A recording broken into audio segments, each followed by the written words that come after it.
Hi everybody, in this video we will talk about the Brexit, the final exit deal and its impact. Before we do, make sure you subscribe to News Canvas.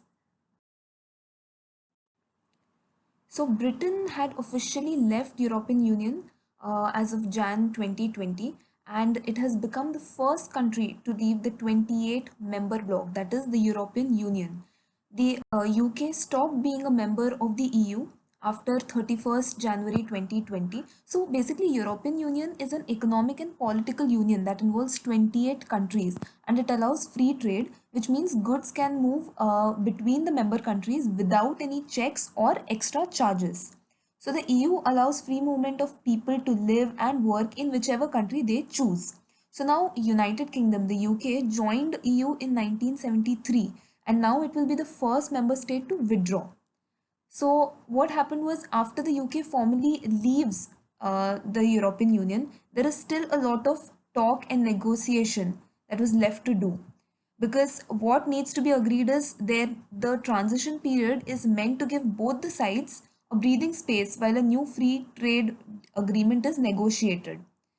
This is needed because UK will leave the single market and custom union at one end of the transition. So the free trade agreement allows goods to move around the EU without checks or extra charges. So there are many companies of EU which are located in UK. Similarly, many companies of UK which are located in EU. So that needs to be sorted out.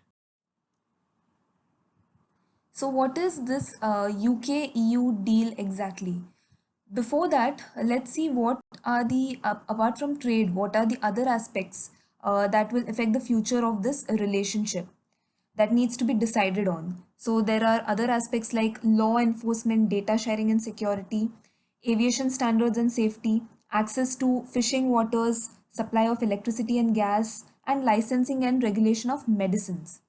So this exit deal, this is a transition agreement that is designed to make the separation process more smoother and it covers subjects like trade law and immigration.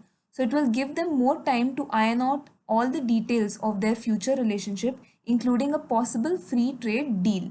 So during the transition, the UK will be officially out of European Union and not be represented on EU bodies, but would still have the same obligations as EU members. So that includes remaining in the EU custom union and single bracket.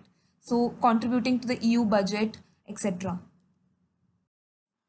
So the European Parliament has ratified the post-Brexit trade deal between the European Union and United Kingdom. It is called the EU-UK Trade and Cooperation Agreement. It's a free trade agreement that was signed in December 2020. And it was between the EU, the European Atomic Energy Community, and the United Kingdom. So the deal was ratified nearly 5 years after Britain had decided actually to leave the European Union, and it had been ratified in the UK Parliament. So let us look at the trade and cooperation agreement's key provisions. So they have agreed, both UK and EU have agreed on a level playing field. So it means that UK will have to comply with EU's trade norms and same rules and regulation must apply so that UK does not have any unfair advantage over the other EU businesses.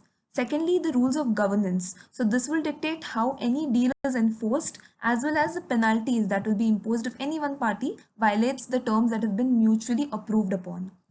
Then thirdly, the fishing rights. So this agreement gives free access to EU fleets to fish in the UK waters up to 6 miles of the shoreline, but this is only for the transition period, the 5-year transition period. After that, they'll go back to the normal agreement and UK will have full control. And lastly, the framework for policying. So it provides that the framework governing the law enforcement matters will allow UK and EU policing agencies to coordinate in the future.